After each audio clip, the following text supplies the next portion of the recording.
Millionaire single dad pretends to be broke on every blind date until he meets a waitress who... Marcus Ashford owned half of Manhattan's skyline, but tonight he sat in a greasy diner wearing a jacket from Goodwill, waiting for another woman who'd eventually disappoint him. Date number 12.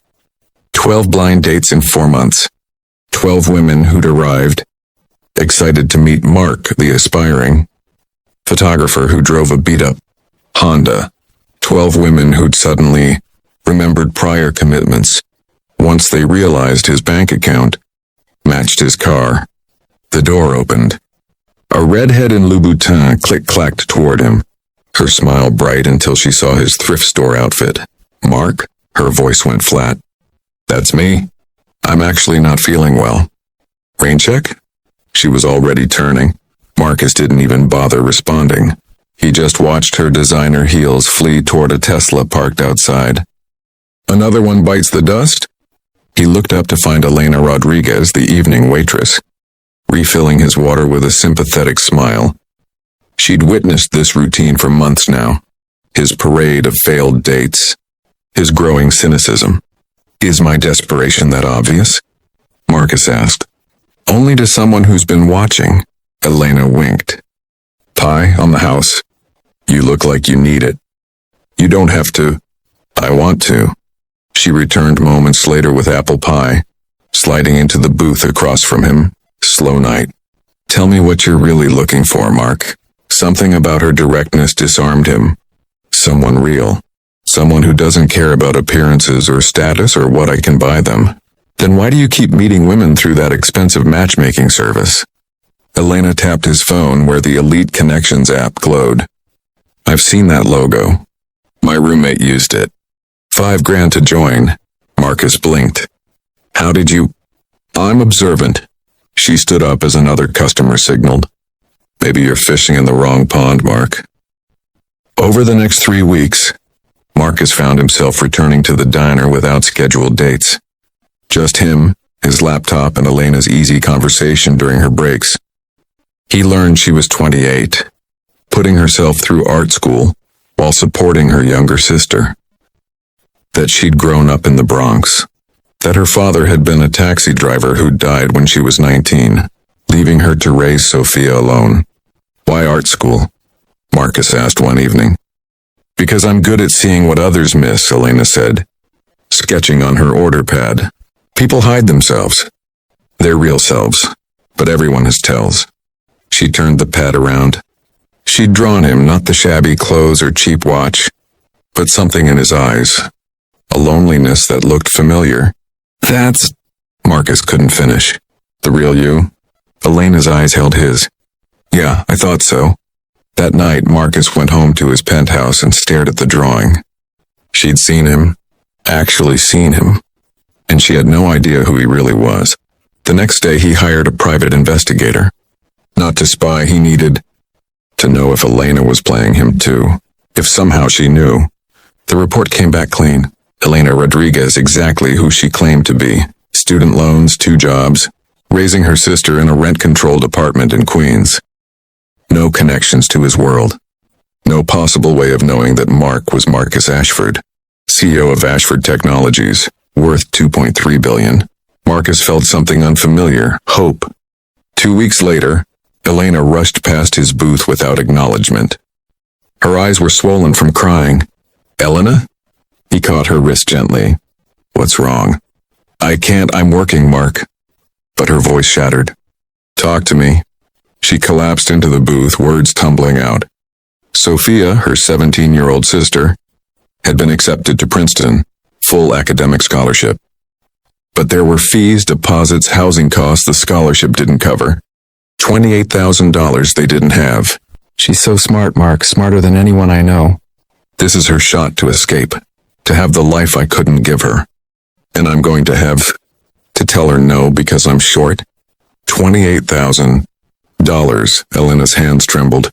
What kind of guardian does that make me? Every fiber of Marcus is being screamed to fix it. He could write a check right now. Could change everything with 6 words. "Let me take care of it." But he'd been here before. The moment money entered, everything changed. people became performers, grateful prisoners in a gilded cage of obligation. How long until the deadline? He asked carefully. 6 weeks. Then we have 6 weeks to figure it out. We? Elena looked at him strangely. I care about you. Both of you. Let me help you think through options. That night, Marcus made discreet calls. Not to pay, that would reveal everything, but to investigate. He learned Princeton had emergency funds for exactly these situations. That there were grants, local scholarships, community programs. He contacted 5 foundations, anonymously, and directed them toward Sophia's application. He reached out to Princeton's financial aid office through a proxy, flagging her case for review. 4 days later, Elena practically flew to his table. Mark, you won't believe it, Princeton reevaluated Sophia's package. Between new grants and this foundation that appeared out of nowhere, we only need $4,000 now. I can handle that. I can do payment plans, extra shifts. Mark, she's going to Princeton. Marcus felt warmth flood his chest. Elena, that's incredible. She threw her arms around him and Marcus held her, breathing in the scent of coffee and vanilla, feeling something shift in his carefully guarded heart. When she pulled back, her eyes were searching. Did you do this? Me? I'm a broke photographer, remember? No, Elena said slowly. You're not. Marcus's blood went cold. What? I've known for 2 weeks. She pulled out her phone, showing him a Forbes article. Marcus Ashford, tech billionaire, remains notoriously private despite fortune. How did you... You left your laptop open? Your email was up, your real email. I wasn't snooping, it was just there. Elena sat across from him. I've been waiting for you to tell me. Marcus felt his world tilting. And you said nothing? I wanted to see what you'd do. If you'd use your money to manipulate me or if you'd... Stay. You. Her voice softened. You helped my sister without revealing yourself. Without making me owe you. That's not manipulation, Marcus. That's kindness. You're not angry I lied? Are you angry I knew and didn't say anything? Elena countered. We were both testing each other. Both scared. But here's what I learned. The man sitting in this booth for 4 months, eating terrible pie and leaving $100 tips you thought I wouldn't notice? That's who you are. Billionaire or not. You notice the tips? Marcus, I'm a waitress. I notice everything. She reached for his hand. I liked you when I thought you were broke. I like you now that I know you're not. Because money isn't character. How you treat people is character. And you, Marcus Ashford, have more character than any rich man I've ever heard of.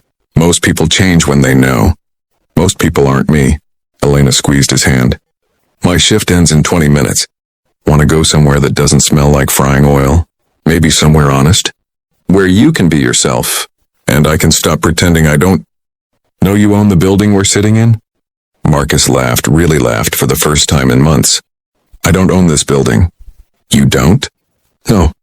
I've been trying to buy it for 3 months, but the owner won't sell. Says it's been in his family for 40 years. Good for him, Elena grinned.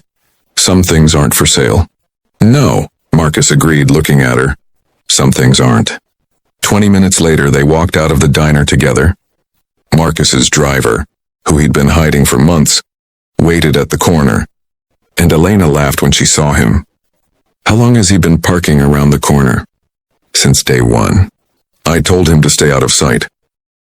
You really committed to this broke photographer bet. Can you blame me?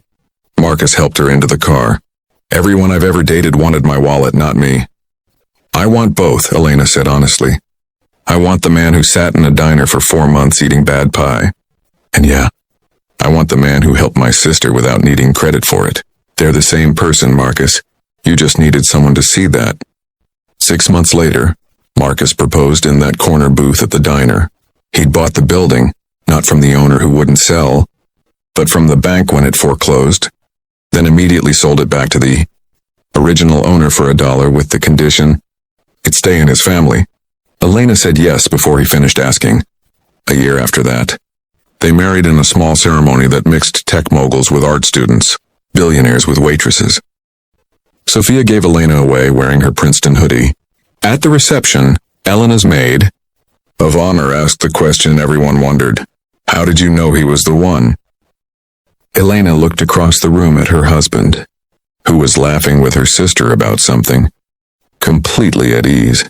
Because he saw me first, Elena said simply. Not my situation or what he could fix, just me. And I saw him too. The lonely billionaire who wanted someone to want him. Not his money. We saw each other's truth. That's rare. That's everything. Marcus caught her eye and smiled. That same vulnerable smile from the diner booth. Elena smiled back. Money hadn't brought them together. It had almost kept them apart. But truth? Truth had made all the difference.